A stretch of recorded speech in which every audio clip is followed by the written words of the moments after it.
Hi guys, and welcome to this video, which today is going to be about plural nouns in English. På dansk navnord i flertal. I'm going to talk you through some of the rules, and we're going to begin with the basics and then get more and more advanced in time. If you need to, you can just feel free to stop or pause the video, or maybe go back and listen to it again. And if you have some questions, please let me know in class and I will come down and help you. Okay, let's get started. The first thing we're going to talk about is the regular nouns. And let's begin with an easy one. It's called one car in the singular, ental.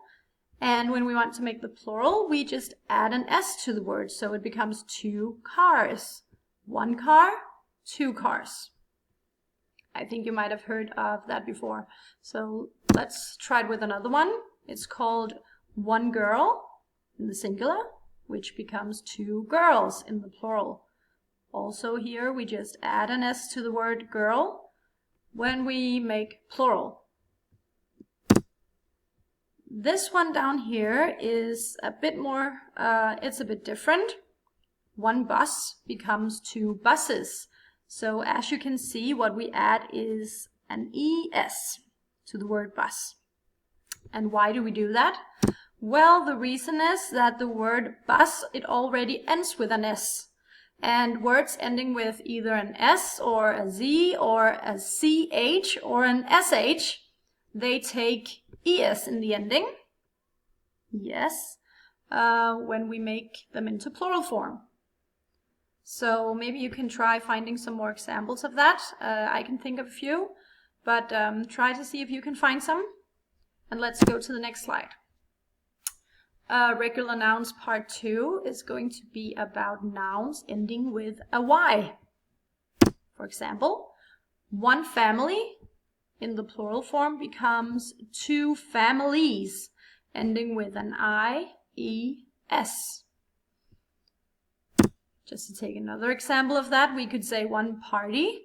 One party becomes two parties, ending with an IES as well.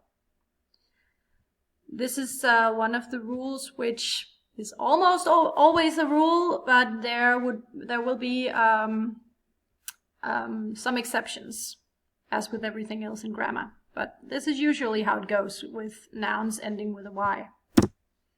So here you can see the Y transforms into an IES in the plural form.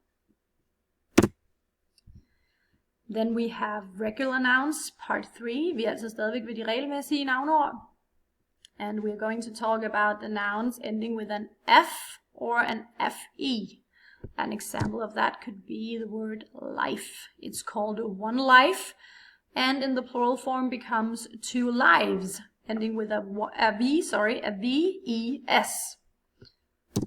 Same thing happens here. The word leaf, as at blad, that becomes two leaves in the plural, also taking a VES. So what we can conclude here is that an F or an FE in the ending transforms into a VES in the plural form.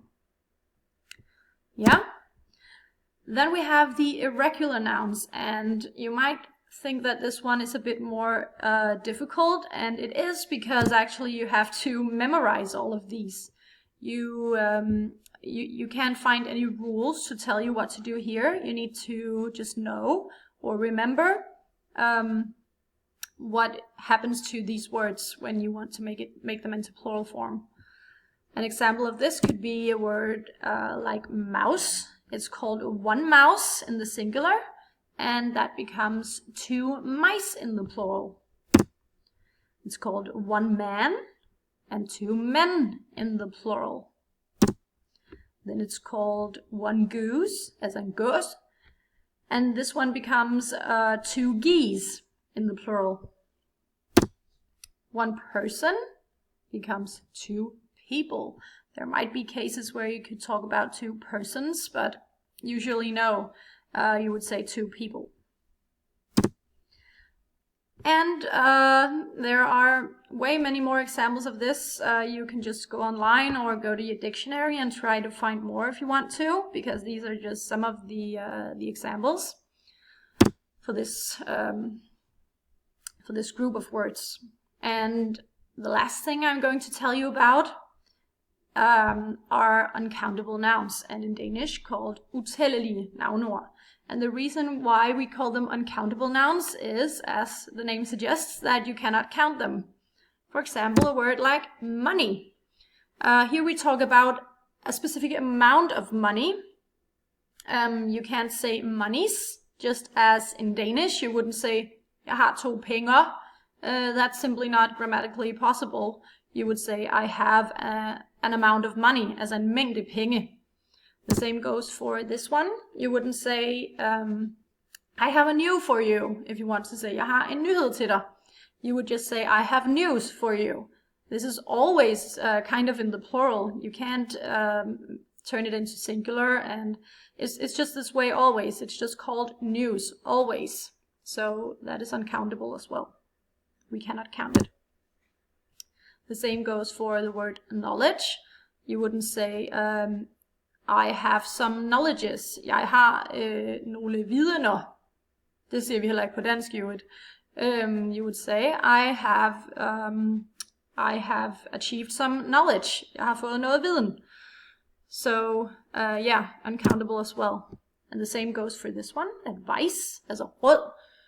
You can't say he gave me 2 advices. Han gav mig 2 råd. Det kan man så godt på dansk. But in English you can't. You would say he gave me a good piece of advice. Altså han gav mig et godt stykke råd, hvis vi skal oversætte det direkte. It sounds really stupid, but that is what you would say in English if you want to use the word advice. The same goes for the word information, and you could find many more of these as well, or some more at least. And you can go log on to ordbogen.com, where we have access through our uni logins. So you could go on there and try to find more, or just play with the words a bit if you want to. And if not, then I'll just see you in class, and we're going to practice making nouns into plural form in English. So until then, have a good time. I'll see you. Bye.